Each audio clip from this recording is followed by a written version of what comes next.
কূটনীতির মঞ্চে আজ এমন এক অবিশ্বাস্য ও যুগান্তকারী ঘটনা ঘটে গেল যা পুরো দক্ষিণ এশিয়ার ভূ রাজনৈতিক সমীকরণকে একেবারে শেকড় থেকে কাঁপিয়ে দিয়েছে। বেইজিংয়ের আকাশে আজ যেন নতুন এক ইতিহাস লেখা হলো, আর সেই ইতিহাসের মহানায়ক হিসেবে আবির্ভূত হলেন বাংলাদেশের প্রধানমন্ত্রী তারেক রহমান। মালয়েশিয়া সফর শেষে তিনি যখন চীনের মাটিতে পা রাখলেন, তখন পুরো বিশ্ব অবাক বিস্ময়ে তাকিয়ে দেখল এক অভূতপূর্ব দৃশ্য। পরাশক্তি চীনের বুকে বাংলাদেশের প্রধানমন্ত্রীকে যে রাজকীয় এবং মহাকাব্যিক সংবর্ধনা দেওয়া হলো, তা স্বাধীন বাংলাদেশের ইতিহাসে এর আগে কোনো রাষ্ট্রপ্রধান পাননি। কিন্তু সব রেকর্ড, সব প্রোটোকল ভেঙে চুরমার হয়ে গেল সেই মুহূর্তে যখন স্বয়ং চীনের প্রেসিডেন্ট এবং বিশ্বের অন্যতম ক্ষমতাধর নেতা শি জিনপিং নিজে এগিয়ে এসে প্রধানমন্ত্রী তারেক রহমানের গলায় নিজ হাতে সম্মাননার মালা পরিয়ে দিলেন। হ্যাঁ দর্শক, কোনো গুজব বা অতিরঞ্জন নয়, বেইজিংয়ের মাটিতে আজ ঠিক এই অবিশ্বাস্য দৃশ্যটিই মঞ্চস্থ হয়েছে। আর এই একটিমাত্র দৃশ্য দেখেই যেন আক্ষরিক অর্থেই হৃদকম্পন শুরু হয়ে গেছে নয়াদিল্লির সাউথ ব্লকে। ভারতের নীতি নির্ধারকদের রাতের ঘুম হারাম হয়ে গেছে, আর ভারতীয় মিডিয়াগুলো রীতিমতো ভয়ে কাঁপছে। কিন্তু কেন চীনের প্রেসিডেন্ট এমন নজিরবিহীন সম্মান দেখালেন তারেক রহমানকে? আর কেনই বা এই একটি ঘটনায় ভারত জুড়ে এমন চরম আতঙ্ক আর কান্নাকাটির রব উঠেছে? এই পর্দার পেছনের বিশাল ভূ রাজনৈতিক মাস্টার প্ল্যানটি কি? দর্শক, আজকের ভিডিওতে আমরা বেইজিং থেকে আসা এই কূটনৈতিক ভূমিকম্পের প্রতিটি গোপন স্তর উন্মোচন করতে যাচ্ছি। ভিডিওটি 1 সেকেন্ডও স্কিপ না করে একেবারে শেষ পর্যন্ত মনোযোগ দিয়ে দেখুন, কারণ আজকের এই ঘটনা প্রমাণ করে দিয়েছে নতুন বাংলাদেশ আর কারো দয়ার পাত্র নয়, বরং বিশ্ব মঞ্চে এক অপ্রতিরোধ্য শক্তি। মালয়েশিয়ার প্রধানমন্ত্রী আনোয়ার ইব্রাহিমের সাথে অত্যন্ত সফল এবং ঐতিহাসিক এক দ্বিপাক্ষিক বৈঠক শেষ করে প্রধানমন্ত্রী তারেক রহমান যখন বেইজিং ক্যাপিটাল ইন্টারন্যাশনাল এয়ারপোর্টে অবতরণ করেন, তখন থেকেই চমকের শুরু।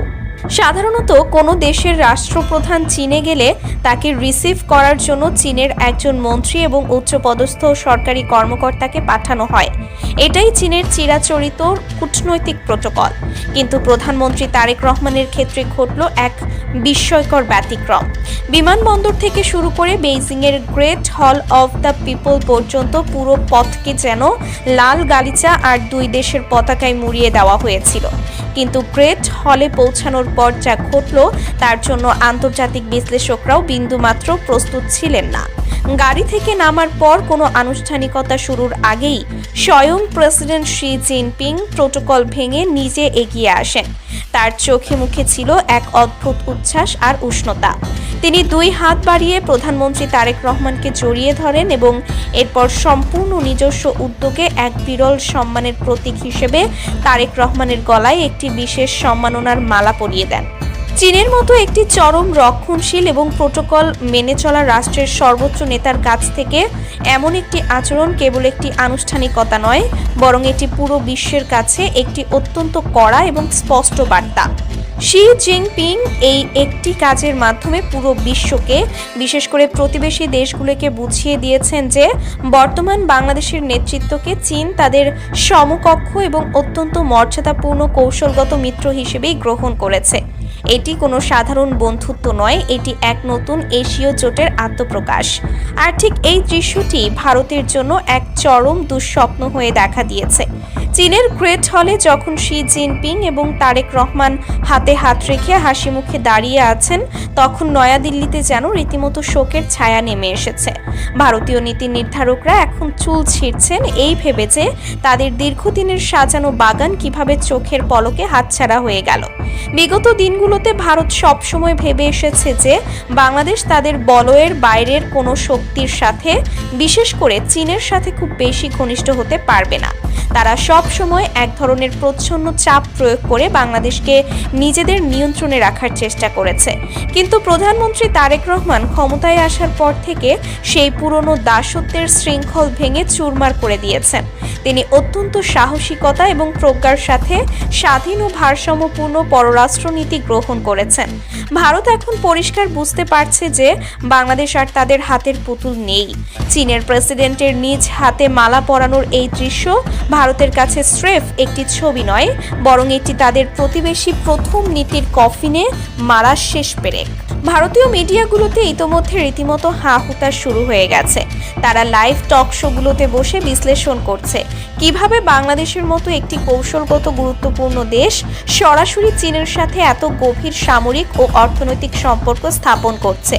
ভারতের ভয়ের সবচেয়ে বড় কারণ হলো শিলিগুড়ি করিডর বা চিকেন স্নেক, যা ভারতের মূল ভূখণ্ডের সাথে তাদের উত্তর পূর্বাঞ্চলীয় রাজ্যগুলোকে যুক্ত করেছে। বাংলাদেশ যদি চীনের সাথে একটি শক্তিশালী সামরিক এবং কৌশলগত চুক্তিতে আবদ্ধ হয়, তবে ভারতের এই অত্যন্ত সংবেদনশীল অঞ্চলটি মারাত্মক কৌশলগত ঝুঁকির মুখে পড়বে। ভারত এতদিন তিস্তা নদীর পানি বণ্টন চুক্তি ঝুলিয়ে রেখে বাংলাদেশকে চাপে রাখার যে নোংরা খেলা খেলছিল, তারেক রহমান সেই খেলারও মোক্ষম জবাব দিয়ে দিয়েছেন। বেইজিংয়ের এই সফরে অত্যন্ত বিশ্বস্ত সূত্রে জানা গেছে যে তিস্তা মহাপরিকল্পনা বাস্তবায়নের জন্য চীন এক বিশাল অঙ্কের ফান্ডিং সরাসরি অনুমোদন করেছে। ভারত যে প্রজেক্ট আটকে রেখে বাংলাদেশকে ভাতে পানিতে মারার ষড়যন্ত্র করেছিল, চীন এখন সেই প্রজেক্টেই বিলিয়ন বিলিয়ন ডলার বিনিয়োগ করে বাংলাদেশের উত্তরাঞ্চলের মানুষের ভাগ্য বদলে দিতে যাচ্ছে। ভারতের জন্য এর চেয়ে বড় কূটনৈতিক পরাজয় আর কি বা হতে পারে? শুধু তিস্তা মহাপরিকল্পনা নয়, এই সফরে আরও এমন কিছু মেগা ডিল স্বাক্ষরিত হতে যাচ্ছে যা ভারতের রাতের ঘুম হারাম করার জন্য যথেষ্ট। প্রধানমন্ত্রী তারেক রহমান এবং শি জিনপিং এর মধ্যকার রুদ্ধদ্বার বৈঠকে বাংলাদেশের প্রতিরক্ষা ব্যবস্থাকে আধুনিকায়ন করার বিষয়ে এক ঐতিহাসিক সিদ্ধান্ত হয়েছে বলে জানা যাচ্ছে। চীন বাংলাদেশকে সাবমেরিন, অত্যাধুনিক ফাইটার জেট এবং মিসাইল ডিফেন্স সিস্টেম দেওয়ার ব্যাপারে সম্পূর্ণ সবুজ সংকেত দিয়েছে।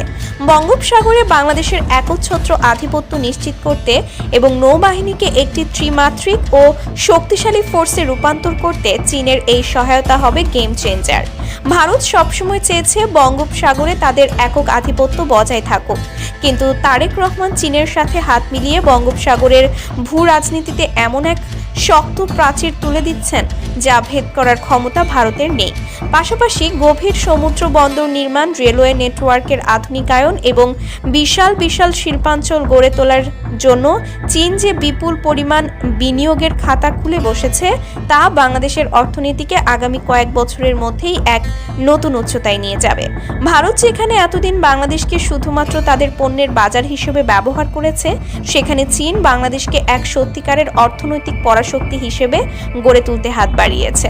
দর্শক, একটু গভীরভাবে চিন্তা করে দেখুন, একসময় যে রাষ্ট্রটিকে বলা হতো তলাবিহীন ঝুড়ি, আজ সেই রাষ্ট্রের প্রধানমন্ত্রীকে বিশ্বের অন্যতম পরাশক্তির নেতা নিজ হাতে মালা পরিয়ে বরণ করে নিচ্ছেন। এটি আমাদের জন্য কতটা গর্বের, কতটা সম্মানের। বর্তমান সরকারের এই বলিষ্ঠ পররাষ্ট্রনীতি প্রমাণ করে যে সঠিক নেতৃত্ব এবং মেরুদণ্ড সোজা করে দাঁড়ানোর সাহস থাকলে কোনো পরাশক্তিই আপনাকে দাবিয়ে রাখতে পারবে না। প্রধানমন্ত্রী তারেক রহমান আজ বেইজিংয়ের মাটিতে দাঁড়িয়ে পুরো বিশ্বকে বার্তা দিয়েছেন, বাংলাদেশ এখন স্বাধীন, সার্বভৌম এবং নিজের সিদ্ধান্ত নিজে নিতে সক্ষম একটি রাষ্ট্র। ভারতের রক্তচক্ষু বা কোনো ধরনের আঞ্চলিক হুমকির কাছে বাংলাদেশ আর কখনো মাথা নত করবে না। চীনের সাথে এই অবিচ্ছেদ্য মিত্রতা প্রমাণ করে যে বাংলাদেশের বর্তমান সরকার দেশের স্বার্থ রক্ষায় কতটা আপোষহীন। আজ ভারতের এই ভয়, ভারতের এই কান্নাকাটি আসলে তাদের নিজেদেরই তৈরি করা।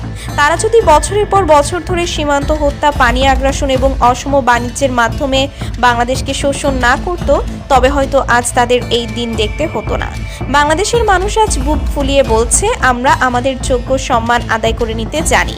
বেইজিংয়ের এই রাজকীয় সংবর্ধনা শুধুমাত্র প্রধানমন্ত্রী তারেক রহমানের একার সম্মান নয়, এটি 17 কোটি স্বাধীনতাকামী এবং আত্মমর্যাদা সম্পন্ন বাংলাদেশের সম্মান। এই ঐতিহাসিক সফরের মধ্য দিয়ে বাংলাদেশ ও চীনের মধ্যকার সম্পর্ক যে এক নতুন এবং অপ্রতিরোধ্য মাত্রায় প্রবেশ করলো, তা আগামী দশকের বিশ্ব রাজনীতিতে এক বিশাল প্রভাব ফেলবে। ধন্যবাদ সবাইকে। খুব শীঘ্রই দেখা হবে নতুন কোনো এক্সক্লুসিভ এবং ইনভেস্টিগেটিভ ভিডিও নিয়ে।